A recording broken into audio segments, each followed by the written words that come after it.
bien que Frenkie de Jong ait dit et répété qu'il ne voulait pas aller dans une équipe qui ne jouerait pas la Ligue des Champions la saison prochaine, la vérité est qu'il pourrait bien finir par changer d'avis. Selon les derniers rapports, Manchester United s'apprête à réaliser une belle opération en renforçant son milieu de terrain, comme l'entraîneur Ten Hag l'espérait. Le Barça et Manchester United négocient ce transfert depuis un certain temps.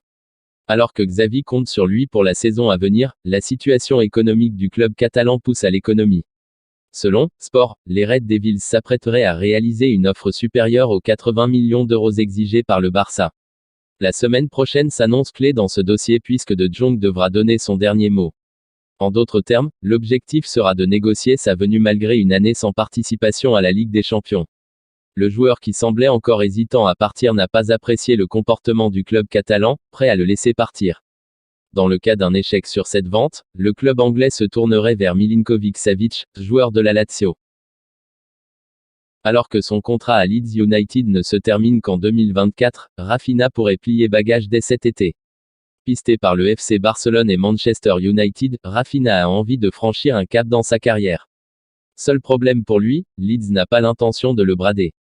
En effet, selon le journaliste Fabrizio Romano, les Peacocks ne comptent pas vendre Raphinha pour moins de 55 millions d'euros. Un montant assez élevé en ces temps de crise. L'international auriverde, lui, veut rejoindre la Catalogne mais sait que son avenir dépend d'Ousmane Dembélé, en fin de contrat le 30 juin prochain. Mon histoire avec le Bayern est terminée. Un transfert est la meilleure solution pour tout le monde, a concédé Lewandowski lundi, en conférence de presse avec la sélection polonaise. 8 ans, 375 matchs et 344 buts après avoir rejoint le Bayern, l'avenir du buteur de 33 ans devrait donc s'écrire loin de Munich. Si l'on se fie aux dernières informations, le Polonais souhaite rejoindre le FC Barcelone, qui tente de trouver une solution pour l'enrôler sans toutefois enfreindre les règles du fair-play financier. En fin de contrat le 30 juin 2023, Lewandowski espère que le Rekordmeister le laissera partir dès cet été au lieu de le garder une année de plus et risquer alors de le voir s'en aller gratuitement. Selon le journal Bild, le club allemand a fixé le prix de départ de son joueur à 40 millions d'euros. Un prix plutôt abordable, même pour une équipe en pleine crise financière comme le Barça. La saison de Nico Gonzalez n'est pas passée inaperçue en Europe, surtout en Angleterre.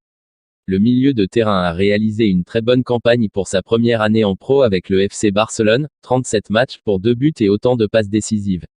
À 20 ans, l'Espagnol est courtisé par de nombreux clubs d'Europe à l'image de Wolverhampton. Selon le journal Sport, les qualités de Nico sont très appréciées par l'entraîneur des Wolves Bruno Lage qui a déjà exprimé son désir de l'enrôler au cours de ce mercato d'été. Cette même source révèle que le Barça pourrait se servir de Nico Gonzalez pour faire baisser la note de Ruben Neves dans la shortlist de Xavi en vue de la saison prochaine. Reste à savoir si le principal concerné serait prêt à quitter la Catalogne pour l'Angleterre. Merci d'avoir regardé cette vidéo, et n'hésitez pas de vous abonner pour ne rien rater de l'actualité Mercato Barcelone.